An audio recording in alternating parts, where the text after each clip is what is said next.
السلام علیکم، میں ہوں سید اخیر، آپ دیکھ رہے ہیں میرے ساتھ پربھنی آج تک چلتے ہیں۔ پربھنی ضلع کی ہی نہیں بلکہ پورے مہاراشٹر بھر کی سب سے بڑی اور خاص خبر کے لیے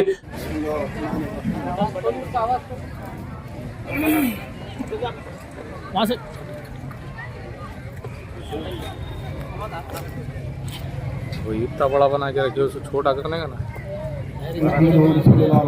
بناتے سمجھنے کو آنا۔ اعوذ باللہ من الشیطان الرجیم، بسم اللہ الرحمن الرحیم۔ عبدالرشید رشید صاحب، کلیم صاحب ہے، اس کے بعد میں تمہارے وقال اللہ تبارک و تعالی فی القرآن المجید والفرقان الحمید، اعوذ باللہ من الشیطان الرجیم، بسم اللہ الرحمن الرحیم۔ یا ایہا الذین آمنوا اطیعوا اللہ واطیعوا الرسول واولی الامر منکم، صدق اللہ العظیم۔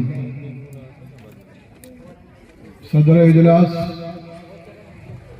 ہم سب کے مقدوم اور بڑے جمعیت علماء مہاراشٹر کے صدر محترم اور رکن ورکنگ کمیٹی جمعیت علماء ہند حضرت مولانا حلیم اللہ صاحب قاسمی دامت برکاتہم، حضرت مولانا مفتی مرزا کلیم بیگ صاحب ندوی، قاری عبدالرشید صاحب حمیدی، جنرل سیکرٹری جمعیت علماء مہاراٹھواڑہ و نائب صدر جمعیت علماء مہاراشٹر، حضرت مولانا عیسیٰ خان کاشفی صاحب قاضین جمعیت علماء مہاراٹھواڑہ، حافظ عبدالعظیم صاحب صدر جمعیت علماء اورنگ آباد و نائب صدر جمعیت علماء مہاراٹھواڑہ، اور ہمارے بہت سے یہاں پر حافظ عبید صاحب بھی ہے ہنگولی کے جنرل سیکرٹری، اور مقامی بھی بہت اکابر علماء کرام ہیں، اور ہمارے بزرگان دین۔ یہ عظیم الشان اجلاس جو منعقد ہوا ہے، ملک کے حالات کے تناظر میں اور اس کے پس منظر میں یہ منعقد کیا گیا ہے کہ ملک کے جو حالات چل رہے ہیں اور جن کا ہم مشاہدہ کر رہے ہیں، اور جن کے وجہ سے ہم سب کے دل متفکر ہے، بے چین ہے، مضطرب ہے کہ یہ حالات کس کروٹ لیں گے اور اس کے نتائج امت مسلمہ پر اور ملت اسلامیہ ہندیہ پر کیا پڑنے والے ہیں، اس کے تعلق سے ہم سب فکر مند ہیں، متفکر ہیں۔ ان حالات کے اندر جمعیت علماء ضلع پربھنی نے خصوصاً قاری عبدالرشید حمیدی صاحب نے یہ اجلاس کو بہت گویا اس وقت کی تقاضے کی بنیاد پر رکھا ہے، منعقد کیا ہے۔ اس اعتبار سے وہ قابل مبارکباد ہے۔ میں ان کو اور ان کے جو رفقائے گرامی ہیں اور معاونین ہیں، ان سب کو جو مبارکباد دیتا ہوں، اور اللہ تعالیٰ اس اجلاس کے ذریعے سے اس میں جو ہمارے اکابر جو خاص طور پر حضرت مولانا حلیم اللہ صاحب جو خطاب فرمائیں گے، جو ہم سب کے لیے گویا رہنمائی کا، رہبری کا ذریعہ ہوگا، باعث ہوگا۔ اس سلسلے میں حضرت مولانا میاں صاحب رحمۃ اللہ علیہ نے بھی یہ کہا تھا۔ بہت سے لوگ یہ اعتراض کرتے ہیں کہ بھائی جو ملک کے سیاسی حالات بن رہے ہیں یا اس کے جو سماجی حالات ہیں، ان حالات کے تعلق سے علماء کرام کو اس میں کوئی عملاً دلچسپی نہیں لینا چاہیے۔ ان کا اپنا دائرہ کار متعین ہے، وہ اپنے مسجد میں، اپنے مکتب میں، اپنے مدرسے میں، اپنے دائرے میں ان کو کام کرنا چاہیے۔ یہ کام ان کا نہیں ہے کہ وہ ملک کے حالات پر جو ہے تبصرہ کریں، اس کے تعلق سے کوئی عملی جدوجہد کریں، اس کے تعلق سے کوئی اقدامات کریں، اور اس کے تعلق سے کوئی جو ہے ان کے اندر دلچسپی ہونا چاہیے۔ اس تعلق سے حضرت مولانا علی میاں صاحب رحمۃ اللہ علیہ نے یہ کہا تھا کہ حالات کے جو ملک کے حالات چل رہے ہیں، حالات پہ نظر بھی رکھنا چاہیے اور اس کے کیا عواقب اور کیا نتائج ثمرات سامنے پڑنے والے ہیں، ملک پر مرتب ہونے والے ہیں، اور اس کے ذریعے سے ملت اسلامیہ کو کن مسائل سے سامنا کرنا پڑ سکتا ہے، اس سب کے تعلق سے علماء کرام کو متفکر ہونا چاہیے، اور اس کے تعلق سے ان کو جو ہے یعنی قوم کے اندر بھی سیاسی شعور بیداری پیدا کرنا چاہیے، ان کو بھی جو ہے متوجہ کرنا چاہیے۔ ایسا نہیں کہ ہم لوگ جو ہے حالات کچھ بھی چلتے رہیں اور اس کے ہمارے تعلق سے ملک کے اندر کچھ بھی فیصلے ہو رہے ہوں اور کوئی بھی ایکشن لیے جا رہے ہوں اور کچھ بھی بل پاس کیے جا رہے ہوں اور کچھ بھی اقدامات کیے جا رہے ہوں اور ہم لوگ جو ہے غفلت کی چادر اوڑھ کر جو ہے مطمئن رہیں کہ بھائی ہمارا یہ کام نہیں ہے کہ ہم لوگ اس کے تعلق سے سوچیں اور اس کے تعلق سے کوئی عملی قدم اٹھائیں۔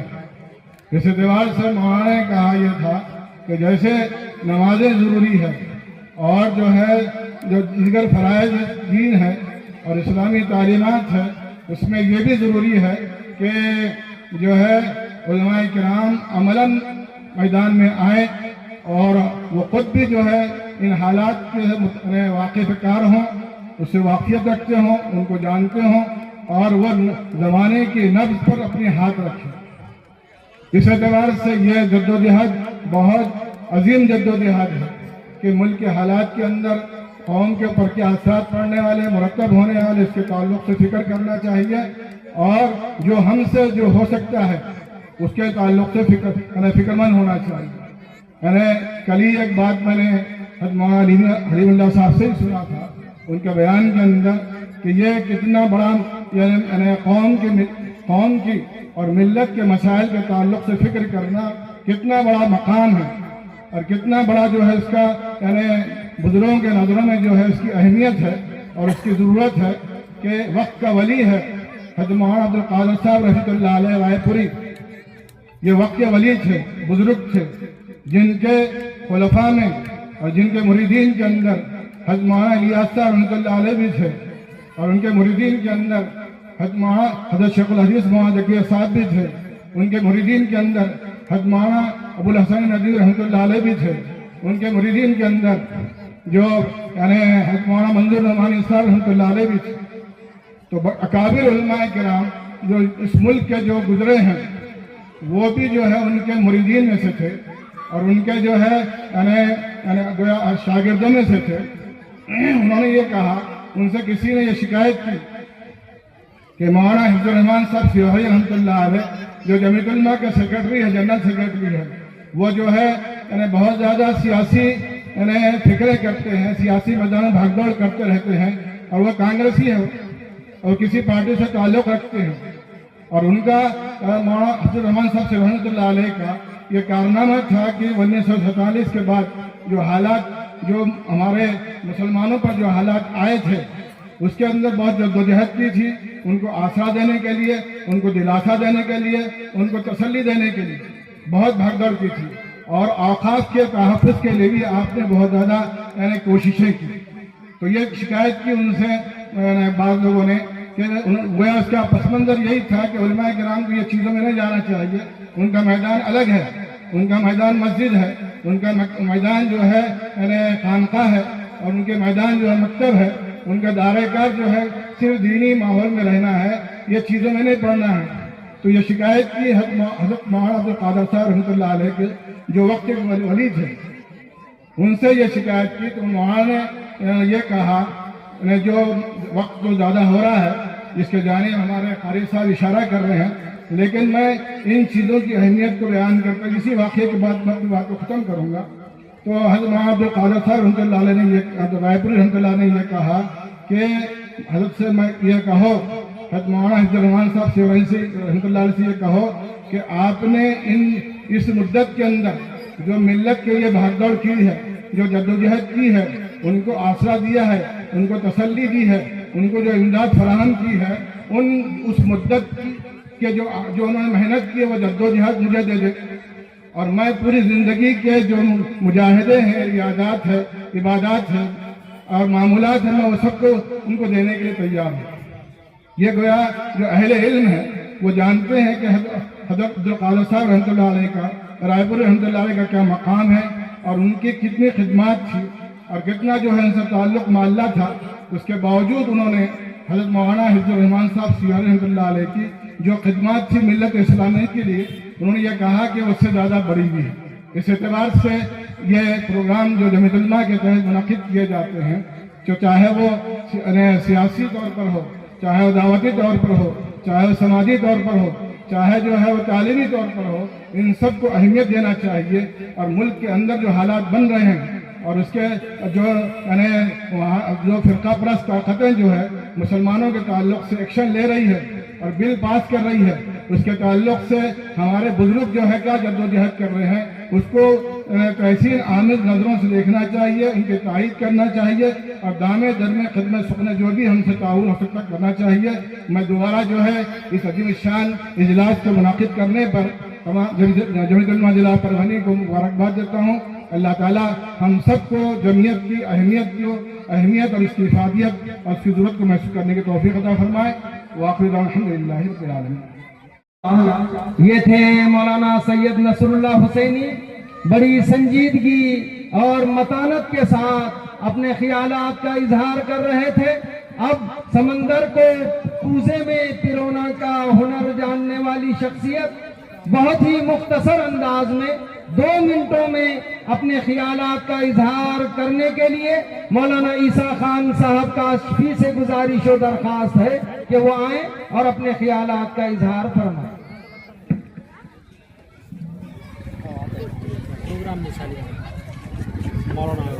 السلام علیکم ورحمۃ اللہ وبرکاتہ۔